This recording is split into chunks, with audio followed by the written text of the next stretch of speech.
Équation différentielle, exercice complet, donc type bac. Et là, on sera sur Centre étranger, jour 1, 5 juin 2024. Donc, on a cette équation différentielle-là, y' égale y, et on l'appelle E0. Donc, cette équation-là, c'est sur elle qu'on va travailler, par la suite sur une autre pour... Donc, celle-là, c'est une équation de premier ordre sans second membre, et on aura une deuxième de premier ordre, mais avec second membre fonctionnel. Et c'est celle-là qu'il faut qu'on résolve. Donc la première question montrait que l'unique fonction constante solution de l'équation différentielle E0 est la fonction nulle. Donc ça, vous avez une vidéo dédiée à cette question, c'est la vidéo 1.3 sur l'application. Je vous encourage à télécharger l'application d'ailleurs. Déterminer toutes les solutions de l'équation différentielle E0. On considère l'équation différentielle y'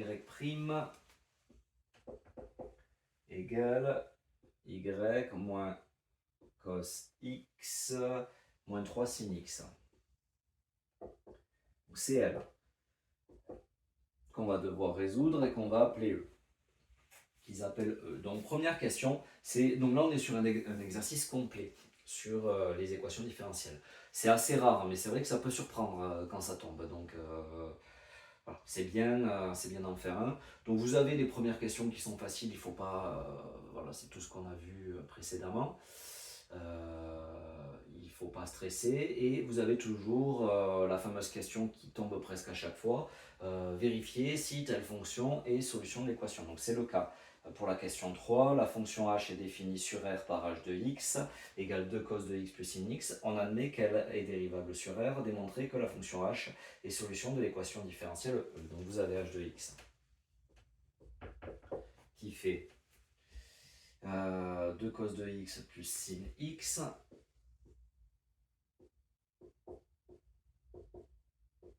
D'accord? Et ce qui va être intéressant de calculer, c'est h' de x. D'accord? Donc ça sera ce y'. En fait, on va mettre h dans y', ça fera h' de x, et ça doit être égal à h de x moins cos de x moins 3 sin de x. Donc h' de x, dérivé de cos de x moins sin de x, donc là ça fait moins 2 sin de x, dérivé de sin de x, cos de x, plus cos de x. Et maintenant, on va calculer des h de x moins cos de x moins 3 sin de x.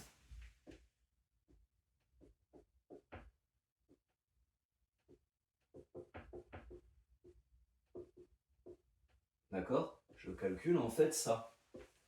Et mon but, c'est que ça, une fois que j'aurai le résultat, ça soit égal à h' de x. En gros, que ça soit égal à ça.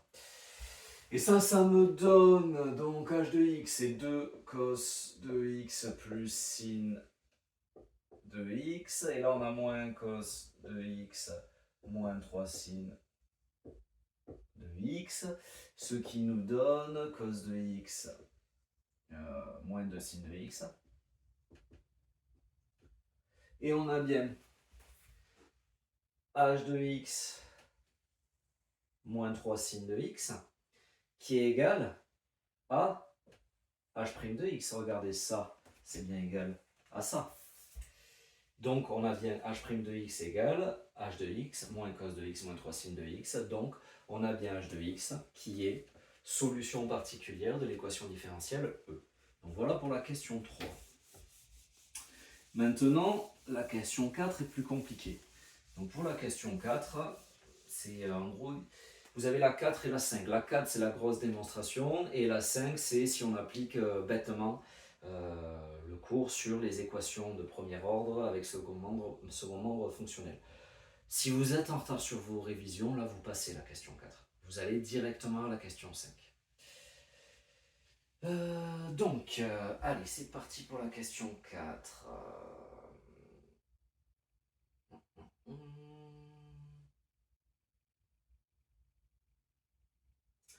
Donc on part de E0. D'accord? Et ça nous dit qu'en fait, on a f' de x. En fait, on va dire, on va dire qu'il y a une fonction f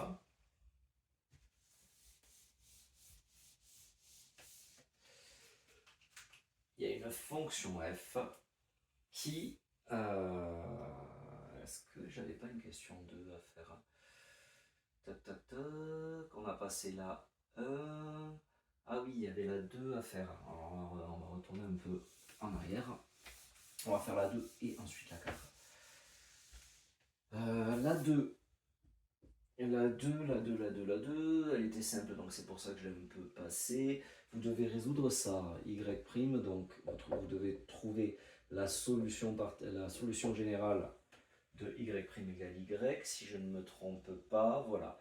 Et donc là, vous avez y' moins y qui est égal à 0, et vous êtes sous la forme de ce que j'ai effacé tout à l'heure, et donc vous avez en fait f de x qui est égal à k exponentielle de moins à x, avec le a c'est moins 1, donc en fait vous avez votre solution générale, f de x égale k exponentielle de moins 1 de x, d'accord? Ça sera votre solution générale. Question 2, c'est ça. Donc là, on est égal k exponentielle de x, et ça, c'est la solution de l'équation différentielle de 0. Et donc, ensuite, vous avez la question 3 qu'on a déjà fait. Désolé pour le désordre. Pour le moment, je vous poste cette vidéo. Je la referai quand j'aurai le temps. Un peu plus dans l'ordre, mais ça, vous pouvez vous débrouiller à avoir la correction quand même comme ça. Donc, maintenant, on passe à la question 4. Et à la question 4, en fait, on va dire que, en fait, il existe une fonction générale, f, qui est solution de l'équation différentielle E. Donc E, je l'ai noté tout à l'heure, c'est la grosse avec le second nombre fonctionnel. Et pour ça, en fait, on sait aussi que dans E0, enfin que dans E, donc c'est celle-là, E, c'est y' égale y, égale y, moins cos x, moins cos x, moins 3 sin x. Donc, on sait qu'ici, il y a une solution générale, f de x, et on a prouvé, donc ça c'est la question 2, et on a prouvé dans la question 3 qu'il y a, on va l'appeler h de x, c'est comme ça qu'elle s'appelle, on sait qu'on a h de x qui est égal à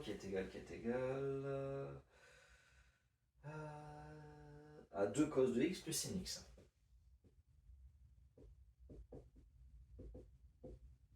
Et celle-là, elle est solution de E.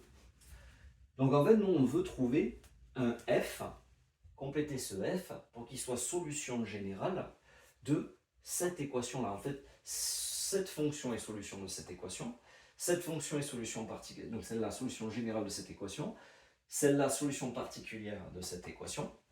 Et en fait, on va partir de là, en bricolant un peu, vous allez voir la démonstration, pour arriver ici, et pour compléter ce f et trouver quelle est sa valeur,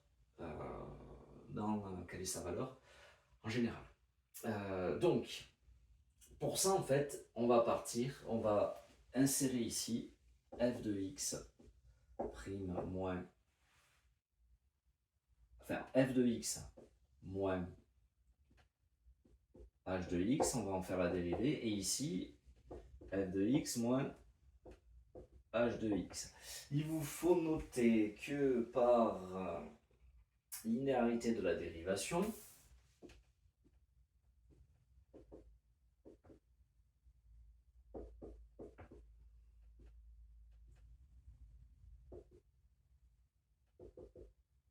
on a bien f' de x moins h' de x qui est égal à f de x moins h de x. Ok. Donc ça, c'est votre premier pas. Voilà. Et à partir de là, maintenant, on va travailler ici. Et ça, on va faire en sorte que ça ressemble à ça. Donc, on a ce f de x qui correspond à y. On a ce f' de x qui correspond à y'. Et on a ce moins h de x et ce moins h' de x. Si je prends ce moins h' de x, que je le mets de l'autre côté, d'accord, ça va me donner f' de x égale f de x moins h de x moins plus h' de x. Mais h' de x, en fait, on sait que h de x est solution de l'équation. Ça, on le sait. C'est admis, on l'a prouvé à la question 3. Donc ce h' de x, enfin h, la fonction h, je peux la mettre dans la fonction. C'est cette fonction f que je dois prouver qu'elle est solution générale de la fonction h, je le sais par la question 3. Donc en fait, je sais que mon h' de x, il est égal à h de x moins cos de x moins 3 sin de x. Ça, je le sais. Donc ici, ça, je peux le remplacer par ça. Ce qui va me donner, si je le remplace, plus h de x moins cos de x moins 3 sin de x. Et là, on a ça qui s'en va, ça qui s'en va, il me reste que ça. Donc si je le réécris bien, je vais le réécrire ici. On a f' de x qui est égal à f de x moins cos de x moins 3 sin de x. Est-ce que là, vous ne reconnaissez pas ça, f' de x, y' de x, y', f de x, y, moins cos de x, moins 3 sin de x. Donc là, je suis allé un peu où je voulais aller avec mon f, et je peux en conclure que f moins h est solution de E si f est solution de E0. Enfin, si... voilà, non, c'est ça, c'est f est solution de E si f moins h est solution de E0, ce qui est le cas. Et donc, une fois que j'ai conclu ça, donc là, j'ai terminé ma quatrième question. Je vais pouvoir écrire que, en fait, puisque f moins, donc conclusion, j'efface tout.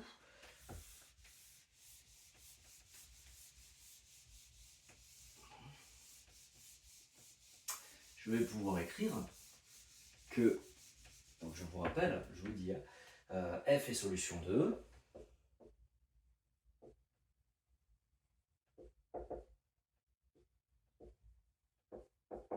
Si f moins h, solution de E0. D'accord? Donc f est solution de E si f moins h est solution de E0. C'est quoi la solution de E0? C'est celle-là. Donc en fait, pour que f moins h soit solution de E0, il faut que f moins h soit égal à c à k exponentielle de x. Ouais, c'est compliqué, je la refais. Donc, je fais toute ma démonstration dans la question 4, d'accord? Et ça sera ma question 5.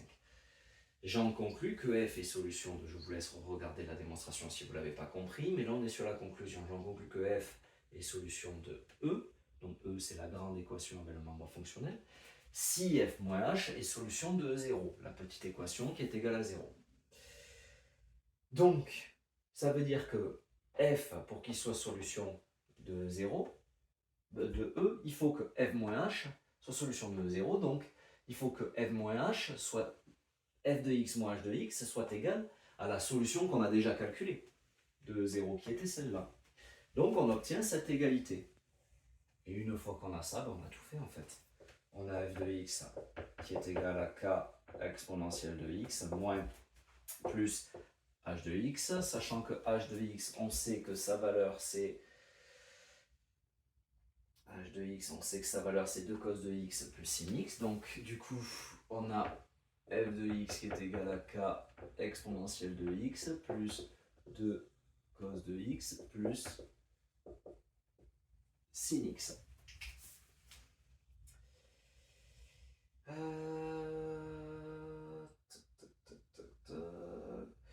Et on a terminé la question 5. Je vous encourage à le relire. Je vous avoue que même moi, ça c'est des trucs que j'avais pas fait depuis longtemps. Il a fallu que je lise. Donc voilà, je vous encourage à le relire. Maintenant, ça c'est si vous êtes en avance et que vous voulez grappiller. Vous êtes déjà à 15 sur 20 potentiel et vous voulez grappiller les 5 derniers points. Si vous êtes en retard sur vos révisions, vous passez la question 4. Et à la question 5, vous notez que une équation du premier ordre avec second membre fonctionnel a pour solution sa solution générale. Donc c'est-à-dire quand on résout E0, c'est-à-dire que par exemple, là, on a donc E0, vous regarderez E0, c'est y' égale y. Donc, on résout sans le membre fonctionnel, on trouve la fonction générale. À quoi on additionne la solution particulière, donc c'est-à-dire qu'elle, on nous la donne souvent, on ne peut pas la trouver tout seul en l'état de nos connaissances. Il faut prouver qu'elle est bonne dans E. Donc en gros, pour avoir ma solution de mon équation différentielle E, il suffit que j'additionne ça plus ça. Donc vous regardez le cours dans l'application, c'est 3.1 il me semble, et à partir de ça, vous en servez pour répondre à la question sans forcément faire toute la démonstration. Ça c'est pour ceux qui n'ont pas le temps mais qui quand même vont grappiller des points. Il y a des profs qui vont les donner en faisant comme ça. Et je vous conseille de voir la vidéo précédente 4.1 où j'explique un petit peu mieux. Donc voilà, donc une fois qu'on a ça, on a notre équation différentielle finale et il n'y a plus qu'à faire la question 6.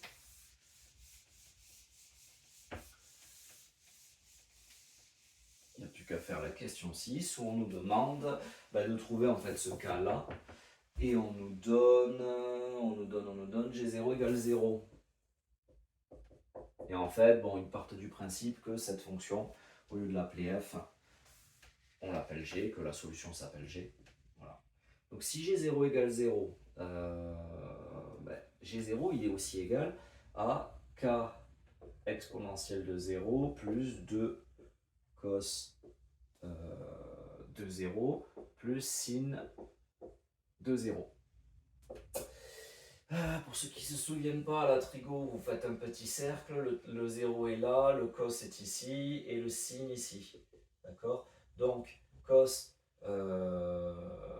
de 0, ça fait 1. Alors, bon, on en fait petit à petit. Exponentielle de 0, ça fait 1, donc ici il reste k. Cos de 0, ça fait 1, donc ici il reste 2. Et sin de 0, c'est-à-dire que le 0 se projette sur l'axe du sinus, ça fait 0. Donc voilà, il reste k plus 2. Et ce G0 est égal à 0. On l'a dit tout à l'heure, ce qui veut dire que du coup, on fait passer le 2 de l'autre côté, k égale moins 2, et notre solution générale devient moins 2 exponentielle de x plus 2 cos de x plus sin de x. Ça, c'était la question 6. Exactement, moins 2 exponentielle de plus 2 cos de x plus sin x. Et il y avait une question de plus sur l'intégration, mais ça sera l'objet d'un prochain chapitre. Bon courage pour cette démonstration. Après voilà, pour la question 4, si vous êtes en retard, vous ne mettez pas la pression, vous passez. Et vous faites la solution qui est donnée dans la vidéo précédente, dans l'exercice 4.1, que vous avez dans l'application. Si vraiment vous avez le temps et que c'est les choses qui vous manquent à comprendre, vous prenez le temps, vous revoyez la vidéo et vous essayez de retrouver des exercices. Il y en a un, comme je vous ai dit, la vidéo précédente à celle-là, au moins il y en a un. Tu es en terminale et tu passes le baccalauréat SP Maths, mais tu n'as pas envie d'y passer des centaines d'heures. Ton problème, ce n'est pas le niveau, c'est que tu révises trop de choses inutiles. Avec mon expérience de prof de maths, j'ai fait le tri pour toi. 8 à 15 questions type par chapitre sélectionnées parmi des sujets qui sont réellement tombés au baccalauréat. Chaque question est suivie d'une vidéo explicative de correction, claire, complète. Toutes ces questions couvrent un maximum de notions.